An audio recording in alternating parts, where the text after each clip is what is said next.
บรรยากาศเก่าแก่อยู่หมู่บ้านแทงทุยแจงนครเวสาธารณรัฐสังคมยมเวียดนามอยู่นครเวมีหลายหมู่บ้านเก่าแก่ที่มีเอกลักษณ์แตกต่างกัน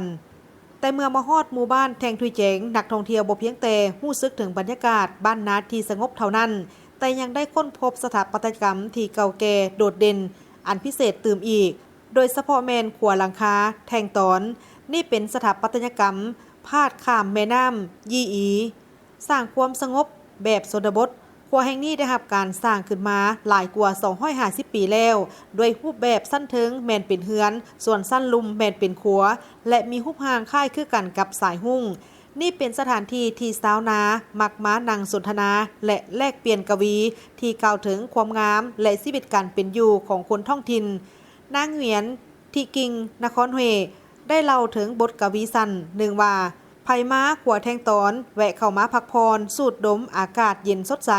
และสนทนากัน 2-3 คำเซนคำเว้าถึงความหักคำคิดฮอดการล้อท่าหรือขัวแทงตอนที่มีลมพัดเย็นผ่านพวกทานจะเหมือนเสยได้บ่หมู่บ้านแทงทุยแจงปัจจุบันนี้มี 3,000 กว่าครอบครัวดำรงชีวิตหลักด้วยการปลูกข้าว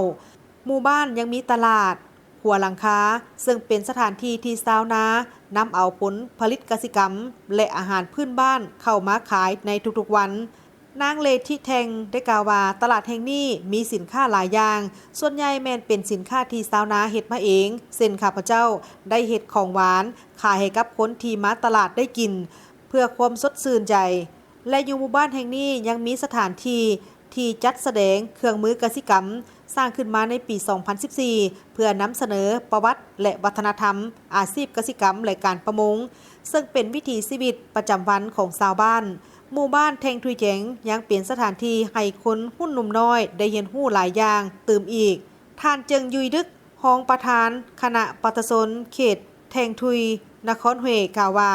พวกข้าพเจ้าจะสืบต่อสนับสนุนบ้านแทงทุยแจงในการอนุรักษ์วัฒนธรรมเพื่อให้คนรุ่นใหม่ได้เข้าใจถึงคุณค่าของหมู่บ้านซึ่งเป็นบ่อนที่ผู้คนมีความอ่อนโยนขยันหมั่นเพียรมีการดำรงชีวิตที่ง่ายดายและมีความงามแบบเก่าแก่ทั้งหมดนี้ได้เฮ็ดให้หมู่บ้านแทงทุยแจงกลายเป็นหมู่บ้านชนบทที่มีเอกลักษณ์ของดินแดนเฮตื่มอีก